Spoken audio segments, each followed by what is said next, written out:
Lagos, the nation's commercial capital.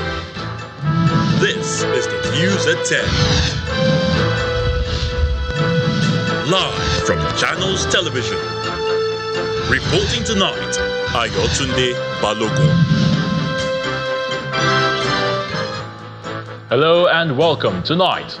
Like a scene from a movie plot, Mudashiru Obasa returns as Speaker of Lagos State House of Assembly following the resignation of Mojisola Meranda, who's been in the saddle for 49 days. Members of Rivers State House of Assembly give Governor Siminalayi Fubara 48 hours ultimatum to present the budget for 2025. Edo State Governorship Election Tribunal reserves judgment in the petition filed by the People's Democratic Party and its candidate Asue Ighodalo, challenging the outcome of the election. And US President Donald Trump criticizes Ukrainian President Volodymyr Zelensky for saying the end of the war with Russia is very, very far away. And on business news, Nigerian National Petroleum Company Limited (NNPCL) reduces pump price of petrol to 860 naira per litre amid fluctuations in crude oil prices. On Sports News tonight, Kenya appoints former South African striker Benny McCarthy head coach of the Harambee Stars, his first coaching role at international level. And from the nation's capital, National Drug Law Enforcement Agency says it has arrested a suspected drug baron, Ogbonnaya Kevin, after 17 years on the run.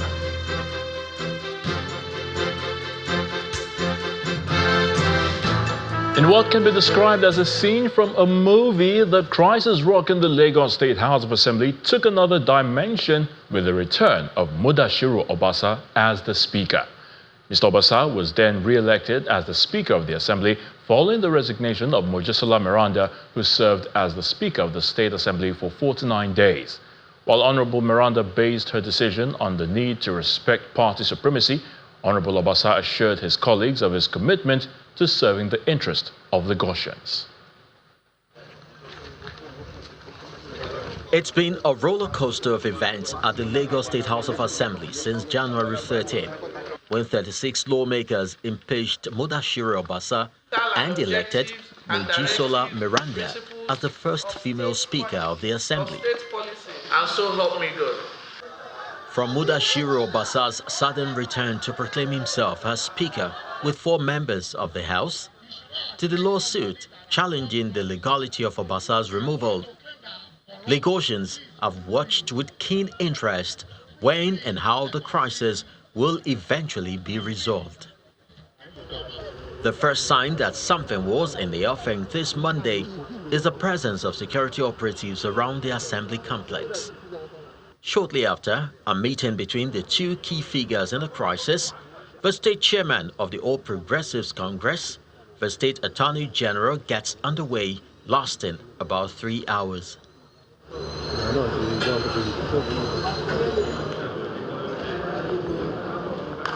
And then the group moves into the chamber for the day's plenary session, presided over by Mojisola Meranda.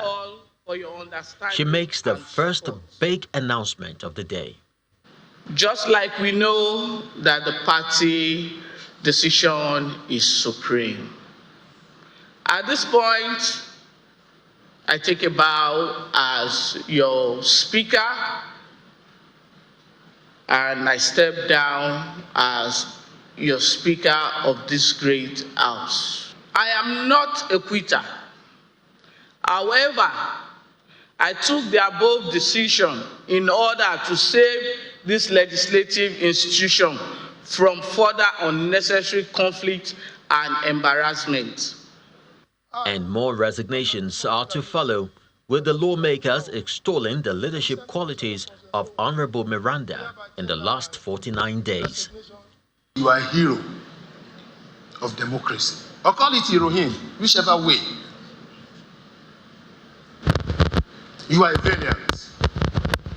You are an achiever. You are a winner. There's one quality I see in you. It's called leadership awareness.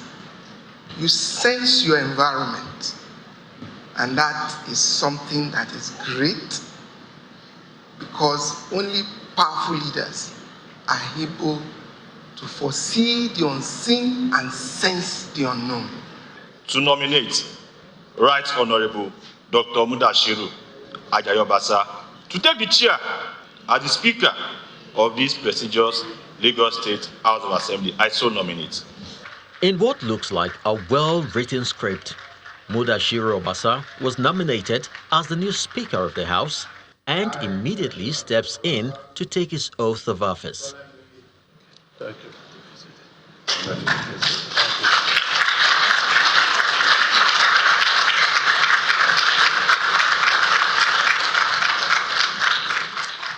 What is happening here today shows that Lagos State House of Assembly is very capable, and it's a house of integrity, a mature house that has internal mechanism to resolve in the interest of the institution and our party. Honorable Miranda was also re-elected to her previous position of Deputy Speaker alongside other new principal officers. On the surface, it may look like the leadership crisis at the Assembly has been resolved. Political observers are, however, watching to see what plays out at the Assembly in the next few weeks.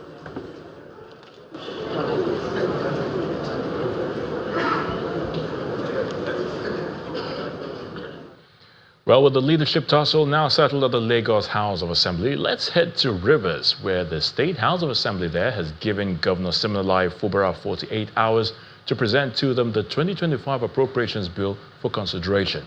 This was part of the deliberations at plenary earlier today following last week's Supreme Court judgment. The lawmakers also opposed the governor's directive to heads of local government administration to take over the councils, referring to it as illegal.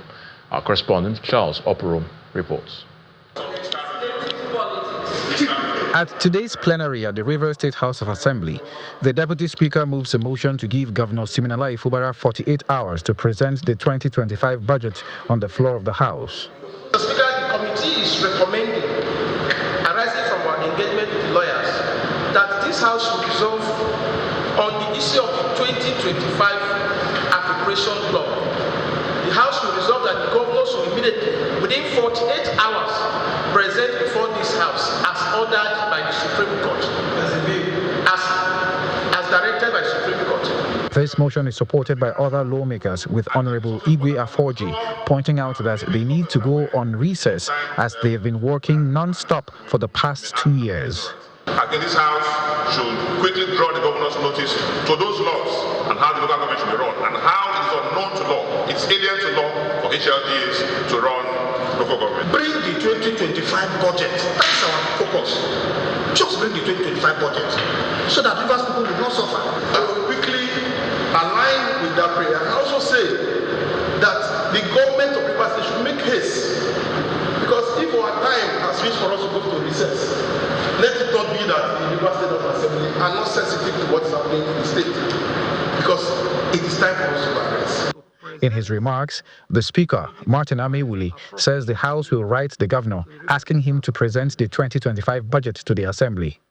Again, members from the comments are unanimous that 48 hours ultimatum should be given to the governor, because Rivers people can no longer wait to have an appropriation law. Speaking further, Mr. Amewuli explains that the Supreme Court's judgment has created a lacuna which they will address before any council elections can be held in the state. What it means is that the onus is now on this House of Assembly to review these two laws and come up with amendments that will make these laws to now become consistent with the Electoral Act.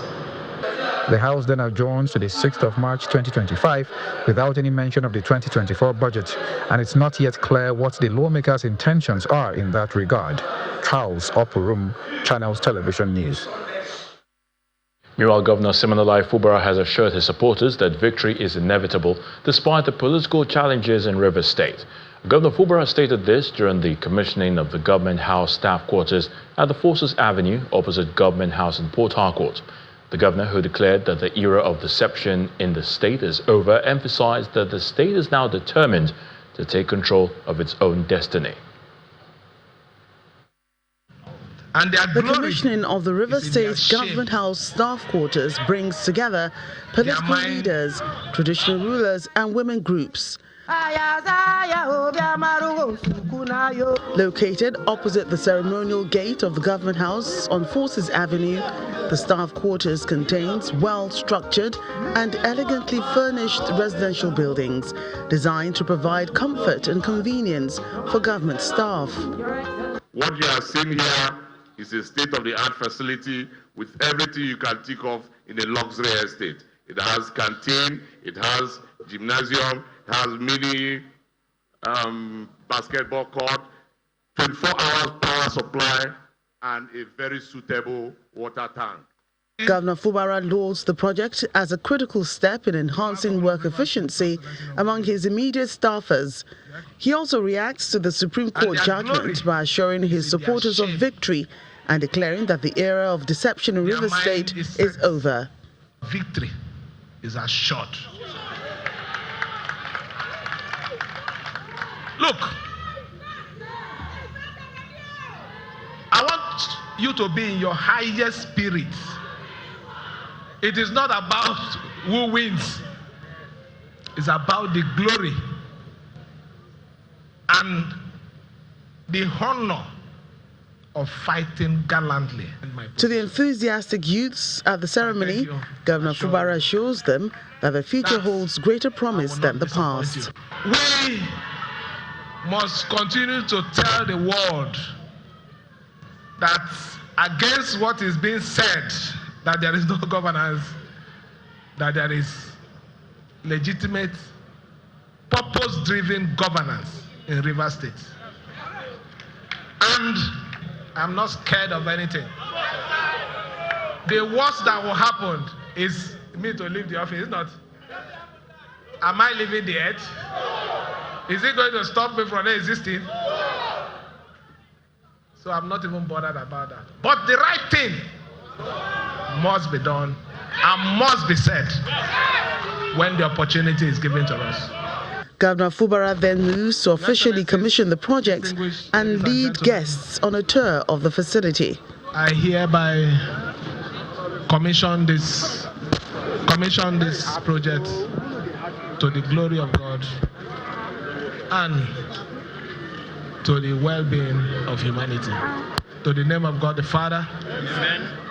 God the Son, amen. And God the Holy Spirit. Amen.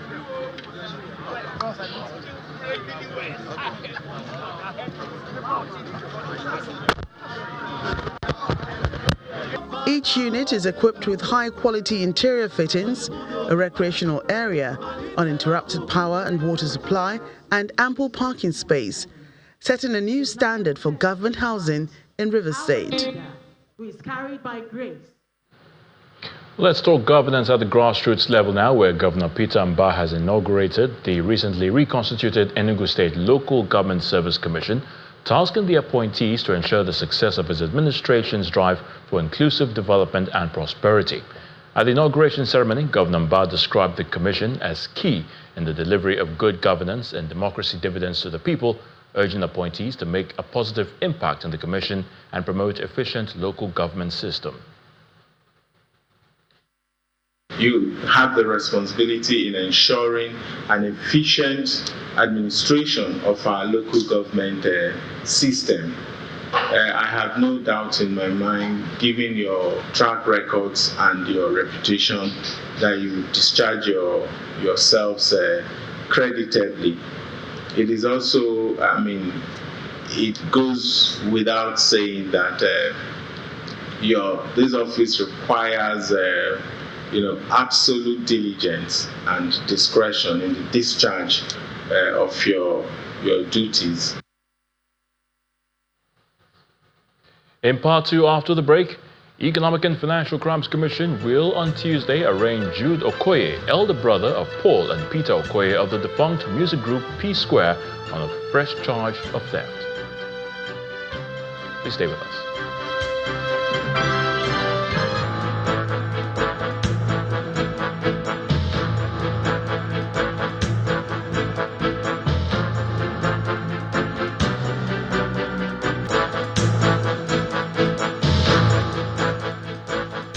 Welcome back. If you've joined us, you're watching the news at 10 on Channels Television, broadcasting live from Lagos. A reminder of our top stories. Like a scene from a movie plot, Mudashiru Obasa returns as Speaker of Lagos State House of Assembly following the resignation of Mojisola Miranda, who's been in the saddle for 49 days. Members of the River State House of Assembly give Governor Simonalai Fubara 48 hours ultimatum to present the budget for 2025. Edo State Governorship Election Tribunal reserves judgment in the petition filed by the People's Democratic Party and its candidate Asue Ighodalo, challenging the outcome of the election. And US President Donald Trump criticizes Ukrainian President Volodymyr Zelensky for saying the end of the war with Russia is very, very far away.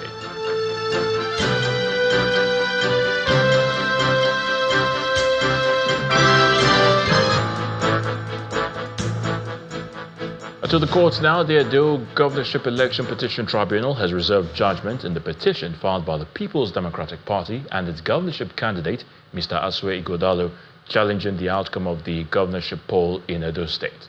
The three-member panel, led by Justice Wilfred Kwochi, reserved the judgment after counsels in the matter adopted their final written addresses. Our correspondent, Emanuela Ekele, reports. The Edo Governorship Tribunal, sitting in Abuja, resumed sitting after adjourning for about 2 weeks to adopt the final written address of both parties. The petitioner, Mr. Asue Ighodalo, and a former deputy governor, Mr. Philip Shaibu, are among those present in the courtroom to witness today's proceeding. At the resumed hearing, counsel to INEC, Mr. Kanwa Gabi, prayed the tribunal to dismiss the petition for lacking in merit on grounds that annulment of the governorship election was not one of the reliefs sought by the petitioners. He also argued that the number of polling units agents called as witnesses represented an insignificant percent of the number of polling units in Edo. The counsel to the governor, Mr. Onyechi Peazu, told the tribunal to dismiss the petition on the grounds that it had become an academic exercise. He said that in the course of their research, they carefully extracted the polling units for which the petitioners tendered documents and compared them with the ones they presented, and his client was well ahead of the petitioner in the polls. According to him, the petitioners not tendering the right documents failed to prove overvoting on the whole. Responding, counsel to the petitioners, Mr. Ken Muzi, said that with 4,519 polling units in Edo, the complaints in the petition concerned 765 of them. According to him, it is law that successful prosecution of election petition is not about the percentage of the total polling units in the state, but the effect of the successive establishment of the complaints. He further argued that the petition must be considered holistically and not in parts. We petitioned 756 polling units out of the 4,000 plus polling units. And we were glad to state before the tribunal in our deliberations that in the cases of Kennedy versus INEC, in the cases of Baba versus INEC, and also Johnson versus INEC, the Supreme Court concluded that the percentage of witnesses brought before the court does not determine the overall outcome as long as the witnesses were able to substantiate the evidence. I am very satisfied, not based on any other thing, but based on what the summary of what has transpired during the trial and the written addresses by all the counsels. I will sleep much better today. After hearing all the arguments, Justice Kwochi reserved judgment in the matter to a date to be communicated to the parties by the Secretary of the Tribunal. Emanuela Ekele, Channels Television News. Still at the courts, the Economic and Financial Crimes Commission, the EFCC, will on Tuesday, March the 4th, arraign Jude Okoye, the elder brother and former manager of Paul and Peter Okoye of the defunct music group P-Square, on a fresh charge of $1 million and £34,537 theft before the Lagos State Special Offences Court sitting in Ikeja. Justice Raman Oshodi will hear the 4 counts charged filed before the court on January the 27th by the EFCC prosecutor Aso Larry Peters. Jude Okoye's arraignment before the court was initially slated for Monday, March the 3rd, but could not go on because the defendant was absent in court, as the Ikoyi Correctional Center, where he was remanded, said it had not received any information for his arraignment. Meanwhile, another court, the Federal High Court sitting in Ikoyi, Lagos, on Monday granted a 100 million naira bail to the defendant, Jude Okoye. The court held that one of the sureties must be the owner of a landed property, while the other surety must be a business owner with verifiable address, and both should show affidavit of means.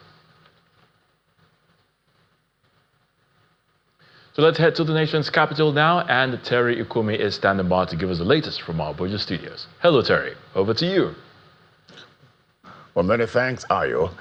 Now, more success recorded for the National Drug Law Enforcement Agency as it has announced the arrest of a suspected drug baron, Ogbonnaya Kevin, in Lagos over illicit drugs worth about 1.4 billion naira. Addressing a news conference in Abuja, the chairman and chief executive officer of the agency, Brigadier General Fubara, says after 17 years of hiding, the 59-year-old drug baron's activities were brought to a halt when he was nabbed by operatives of the agency at his hideout in the Ojo area of Lagos State. The NDLEA boss explains that recently the suspect, who is an ex-convict, sent illicit drugs worth over 1.4 billion naira in street value to South Korea while maintaining another domestic carrier who delivers drug consignments to a warehouse operated by Okori Emmanuel, a Nigerian who is his supply manager in South Korea.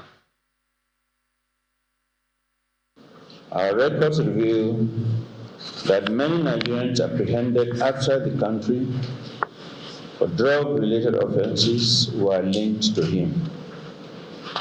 Furthermore, we have established that he laundered the proceeds through the importation of electronics and other goods. Following his arrests, the search of his residence led to the recovery of multiple Nigerian international passports belonging to different individuals, many of which contained Korean visas.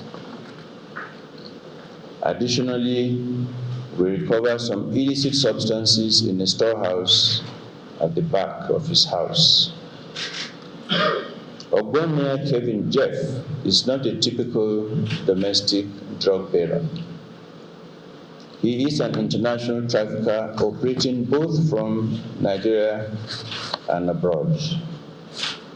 His dossier indicates that he served a 1-year prison sentence in the Republic of Korea in 2007 and was deported back to Nigeria in 2008.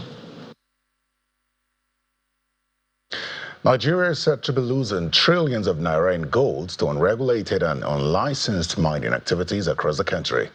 Now, this may sound rather surprising, and you may well wonder how this is allowed to happen. Well, the Minister of Solid Minerals, Mr. Dele Alake, speaking after the Federal Executive Council meeting, explains that the Council has approved a 2.5 billion naira integrated solution framework to combat illegal and unregulated mining activities across the country. He also admitted that he has been having a running battle with governors, with some of them banning mining activities or sealing up mining companies. Our State House correspondent, Larry Lasisi, has this report of the Federal Executive Council meeting and the resolutions. It's the third Federal Executive Council meeting of the year, and members of the Council gather in readiness. Once President Bola Tinubu arrives, the meeting commences. About 2 hours later, some ministers arrived to speak on the resolutions from the meeting. We just had 4 memos approved by the Federal Executive Council.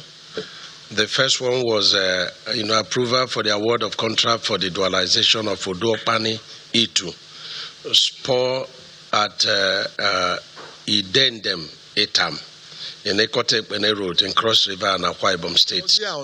Council also approved a 2.5 billion naira integrated solution framework to combat illegal and unregulated mining. We are procuring satellite equipment, satellite gadgets that will be installed in strategic places all over the country that would enable us to have visual effect, real time, of the operations in our mining sites all over the country. He was asked how much Nigeria has lost to illegal gold mining. You should ask me how much the nation has lost in gold, because it's humongous, it's mind-boggling, it's unheard of. And why? Because we have a very vast territory, and that is what is also affecting even security. Nigeria is so vast, so to police every inch of our large territory is almost impossible. So all we have to do is to introduce gadgets. The Minister of Education disclosed that provisional licenses for 11 new universities was approved. The Minister of Women Affairs highlighted a new initiative to support women in leather goods and footwear manufacturing, while the Minister of Aviation said insurance for critical assets of the Federal Airport Authority of Nigeria was approved. Another council meeting is to hold on Wednesday. From the Presidential Villa, Lanre Lasisi, Channels Television News. But still ahead on the news at 10, Nigerian National Petroleum Company Limited reduces pump price of petrol to 860 naira per litre amid fluctuations in global crude oil prices. That's on Business News. So stay with us.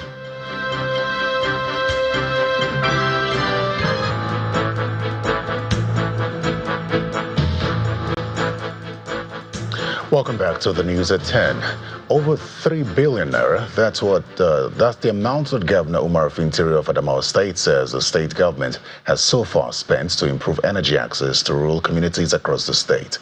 The governor revealed this at a state-to-state roundtable organized by the Rural Electrification Agency. Our correspondent Delio Moyeni reports. Amen. The state-to-state roundtable engagement of the Rural Electrification Agency is a platform to increase energy access to unserved and underserved communities across the country. The theme of this session is unlocking private sector opportunities in distributed renewable energy, and the head of the Rural Electrification Agency sets the tone for the conversation. And that is why the new Electrification Act was enacted, and the President signed the Electrification Act, which serve as a means to open the entire electricity value chain across the country, giving the opportunity for subnational to participate in the entire electricity value chain. And it is based on that act that we are having this discussion, engaging with the subnational for them to participate in that. So what we are doing currently, Your Excellency, is designing different projects that we would use to intervene in the different subnationals. This engagement is with the Adamawa State government, and Governor Umar Fintiri is leading the delegation.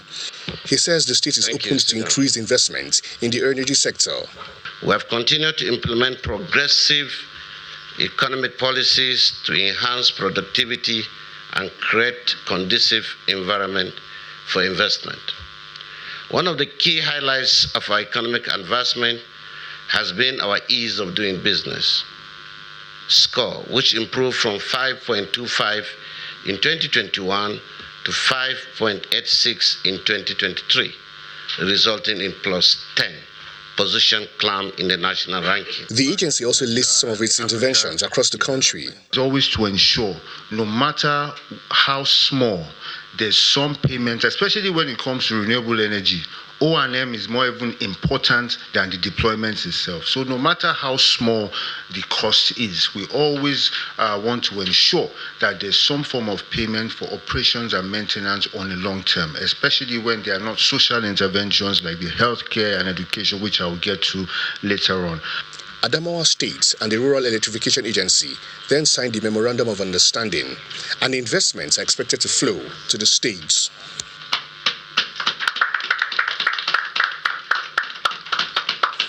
Delio Moyeni, Channels Television News. That's all from the nation's capital. The rest of the news continues from Lagos with Ayo. Many thanks, Terry. The new locally designed technology deployed to facilitate trade in Nigeria, Bodogu Software, has generated over 120 billion naira from 16,000 entries at its pilot phase. The Controller General of Customs, Adewale Adeniyi, dropped this hint during a strategic rollout for enhanced trade efficiency for industry collaborators within Apapa and Tinkan Island area commands. The Customs Chief explains that the decision to develop Bodogu was born out of a need to address long-standing inefficiencies and frustrations experienced in the past. A strategic engagement with key maritime industry players on the implementation of Bodogu, an indigenous unified customs management system software to handle the complexities of international trade. The Deputy Comptroller General, ICT and Modernization, Kikelomo Adiola, lays the foundation for the day's engagement, as she explains that the service has made training a critical aspect of the introduced platform to prevent the abuse of the system, and reassures of continuous engagement for various categories of trade facilitators. The successful setup of server and access point, workstation and network services, and other critical infrastructure for successful implementation of the UCMS was done, and that is why we have the record of not having 1 minute of downtime on Bodogu system.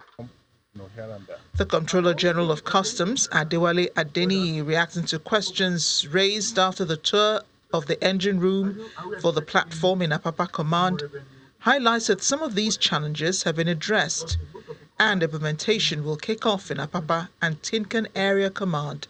In PTML, within 3 months, over 16,000 declarations were processed, and we had revenue in excess of 120 billion. So we are very, very optimistic, that, the end game for us is actually not the revenue. The intention is for us, all those issues around seamless processing of declaration, trade facilitation, and that's what we got awards for in 2024. We want to make sure that our system is robust enough to, address issues raised by our stakeholders. Connectivity is very, very central to it. We are taking the best hand in the country in terms of connectivity to drive what we are going to be doing on Bodogu. We're going to be launching this on May 1. And May 1, we drive all our connectivity issue in Apapa, in Tinkan, One, and all the major ports. And we're also going to have Plan B in case the connectivity with May 1 fails. At the pre-launch outing, industry players add that the introduction of Bodogu represents a crucial milestone in Nigeria's trade modernization efforts. It's now left in the hands of customs to operate in a functional domain where importers and exporters can enjoy seamless, predictable, and corruption-free environment. Business News is up next with Will Ibong.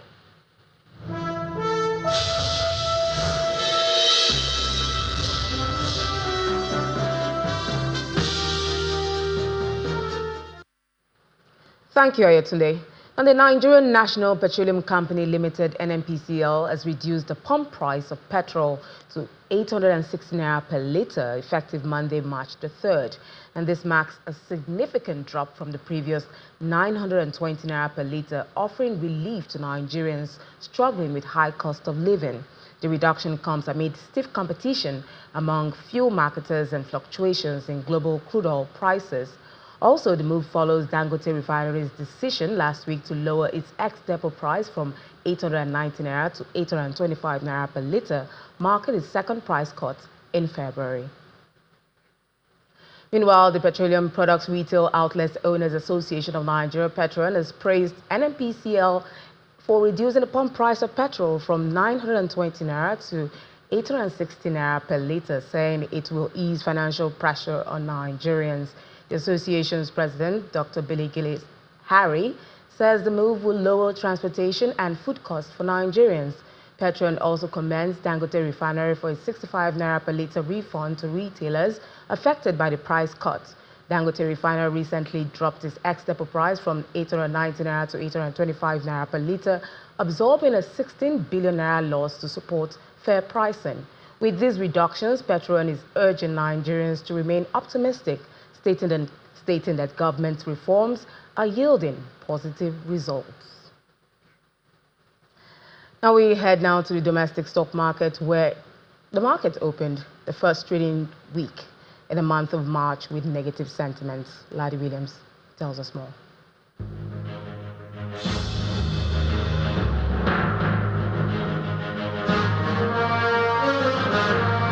Hello and welcome to the Stock Market Report. Well, profit taking kicked off the first trading day of this week from the gains that we saw last week, over 0.5% for the whole week last week, but we're kicking off with a 0.34% drop, still holding on to the 107,000 level for the all-share index. Let's look at the sectors now that we track, and we see the oil and gas sector. That's the only one in the green from the sectors that we track, 0.42% up. Consumer goods hit hard with a 1.03% drop, and we see the banking counter massive 1.20% drop to start off this trading week. Let's check on the tier 1 banks. Let's see if they're the reason for this big drop we see for that sector. Yes, FBNH pulled back 3.24%, followed by a 2.54% with Access Score. So all the tier 1 banks all down, big numbers. Just Zenith with a 0.72% drop there. The trading month of March just kicked off today. Let's see if the bulls will march on in the green, just like it was in February, as investors expect more copper earnings and dividend announcements.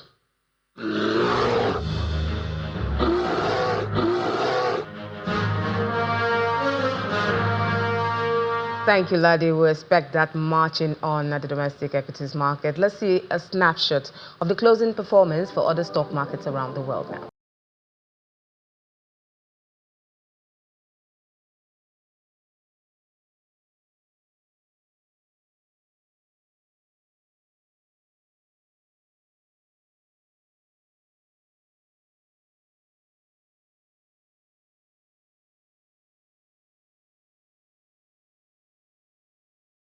And that's a wrap on business. It's back to Ayotunde for the rest of the news at 10.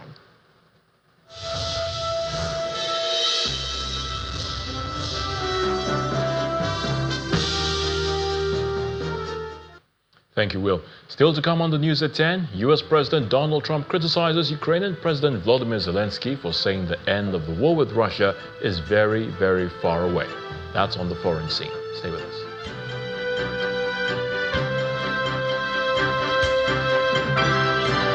U.S. President Donald Trump has criticized Ukrainian President Volodymyr Zelensky for saying the end of the war with Russia is very, very far away. According to Mr. Trump, this is the worst statement from Zelensky and warned that America will not put up with it for much longer. Here's Simon Puser with more international news and around the world in 5. Good evening and welcome to the channel's studios here in London with your international news around the world in 5. Welcome to the statement on Ukraine. I call the Prime Minister. The UK Prime Minister Sir Keir Starmer has told Parliament that Donald Trump's commitment to peace in Ukraine is sincere. It comes after the Prime Minister announced a 4-point plan to work with Ukraine to end the war and defend the country from Russia. Mr. Zelensky says in the past week more than 1,050 attack drones, almost 1,300 bombs, and more than 20 missiles have been launched at Ukraine, including in Kharkiv overnight. They are and always will be indispensable. And we will never choose between either side of the Atlantic. In fact, Mr. Speaker, if anything, the past week has shown that that idea is totally unserious. Because while some people may enjoy the simplicity of taking a side, this week has shown with total clarity that the US is vital in securing the peace we all want to see in Ukraine. Several Arab states and the United Nations have condemned Israel for blocking the entry of all humanitarian aid into the Gaza Strip. Egypt and Qatar said the Israeli move on Sunday violated a ceasefire deal, while UN humanitarian chief Tom Fletcher described it as alarming. Israeli Prime Minister Benjamin Netanyahu said his country acted because Hamas was stealing the supplies and using them to finance its terror machine. He also accused the Palestinian group of rejecting a US proposal to extend the ceasefire in Gaza after it expired on Saturday.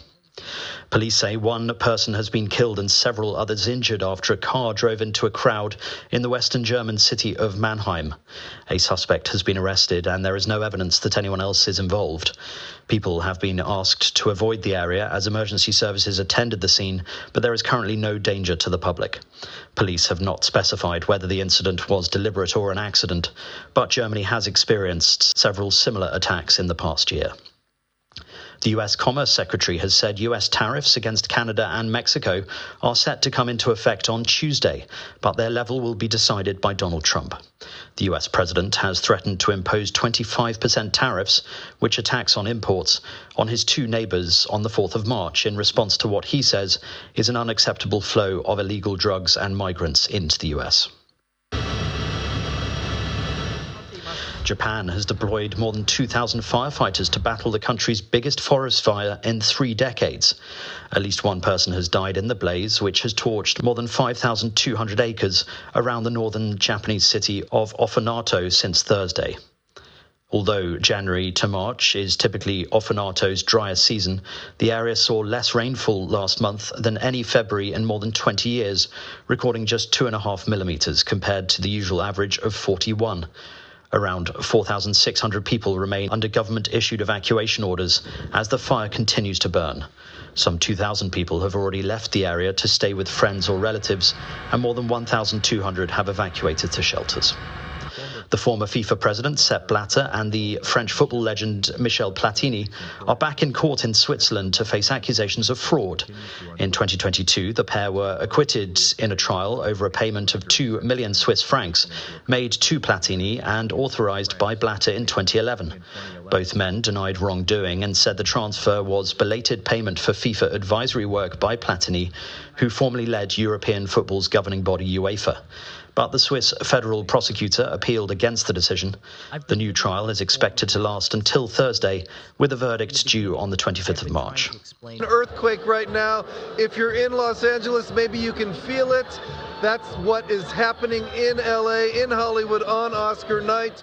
And a magnitude 3.9 earthquake hit Hollywood as some of the globe's top stars began celebrating after the Oscars.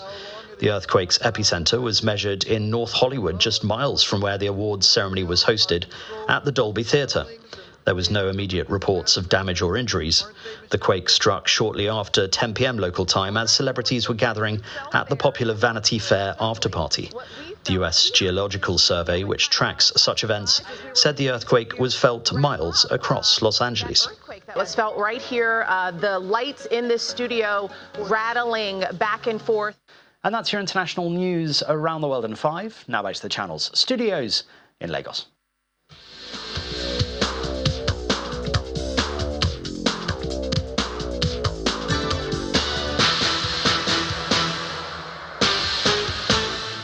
Thank you, Simon. Welcome to Sports News. Aqua United picked their 7th win of the season in match day 27 of the Nigeria Premier Football League, played this evening at the Godswill Akpabio Stadium in Uyo. Uche Sebastian got the only goal of the match in the 20th minute, although the Promise Keepers are still in the relegation zone on the 18th spot with 27 points. El Kanemi Warriors also edged Lobby Stars 1-0 in another match day 27 game. Shooting Stars failed to close the gap on Remo Stars as they were held to a goalless draw by Rivers United. With all the 20 teams in the MPFL having played 27 matches, Remo Stars are 11 points clear with 11 games left in the 2024-25 season. And Kenya has confirmed former South African striker Benny McCarthy as the East African country's new football head coach on a 2-year deal.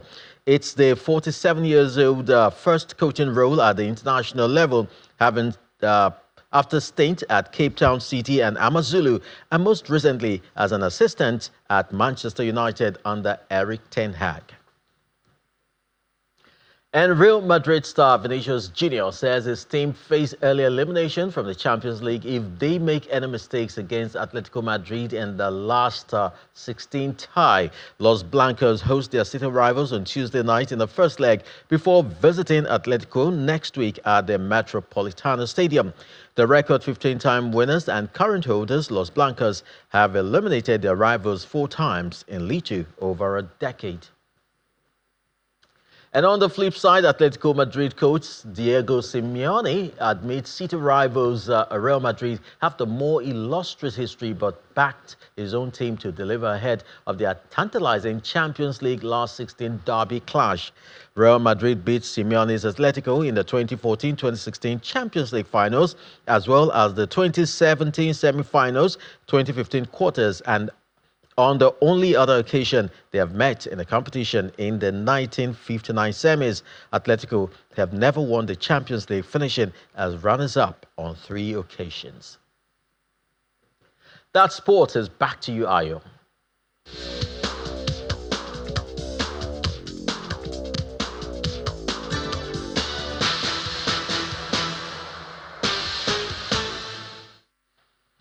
Many thanks, Chris. And the main news again.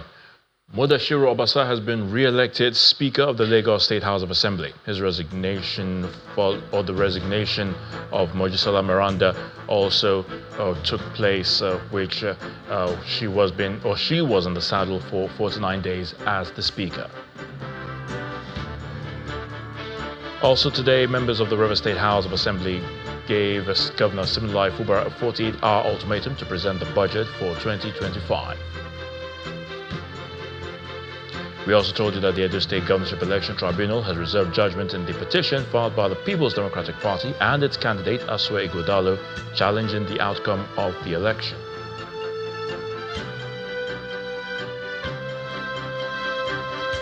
That's the news at 10 tonight. Thank you so much for watching. I'm Ayo Tunde Balogun from everyone here. You have a good one.